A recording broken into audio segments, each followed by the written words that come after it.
La terre cuite est un matériau constructif ancestral et pourtant plus que jamais au cœur de l'actualité. Nous rencontrons aujourd'hui Marianne Bruno, chercheuse au Centre technique des matériaux naturels de construction. Elle nous présente le travail de ce centre de recherche et de développement de la filière terre cuite.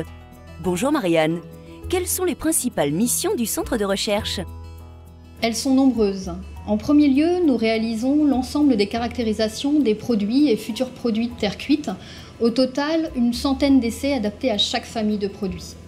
Par exemple, nous vérifions l'aptitude à l'emploi des produits en contrôlant la résistance mécanique et sismique, le comportement au gel et aux intempéries, l'imperméabilité, la conductivité thermique ou encore la résistance au feu. Pour les habitants des constructions de terre cuite, c'est la garantie de bénéficier de matériaux de très haute qualité. Les matériaux terre cuite offrent des solutions constructives globales. La maison terre cuite est-elle évaluée dans sa globalité?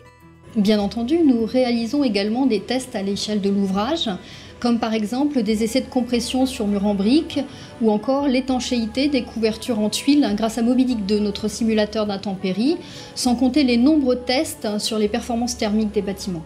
Et en ce qui concerne les normes environnementales? L'environnement est une préoccupation constante, que ce soit au niveau de la maîtrise des impacts de la fabrication, des produits mis en œuvre dans le bâtiment ou de la fin de vie des matériaux. Le centre prend en compte les produits dans leur globalité, de leur fabrication jusqu'à leur recyclage. Au niveau de la fabrication, par exemple, dans la droite ligne des accords de Kyoto sur les émissions de CO2, les chercheurs du département de chimie dosent la teneur en carbone total sur les argiles utilisées en France. De la même manière, ils vérifient que les teneurs en polluants, soufre, fluor, chlore, présents dans les effluents gazeux, restent bien en deçà des seuils réglementaires. À un autre niveau, les produits de terre cuite sont également évalués par rapport à leurs émissions de composés organiques volatiles, les fameux COV, vers l'air intérieur. Vos travaux sont donc principalement axés sur des études de conformité. Loin de là. Les travaux des équipes du CTMNC vont beaucoup plus loin.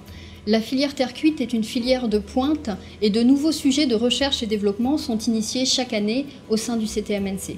Aujourd'hui, par exemple, nous imaginons et développons des solutions de fabrication plus économes en énergie, notamment en élargissant le recours aux énergies renouvelables, et nous travaillons sur la revalorisation des produits issus de la déconstruction.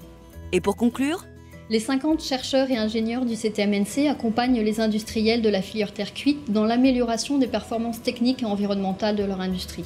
Surveillance des produits et de leur qualité, amélioration des performances, diminution de l'impact de la fabrication sur notre environnement.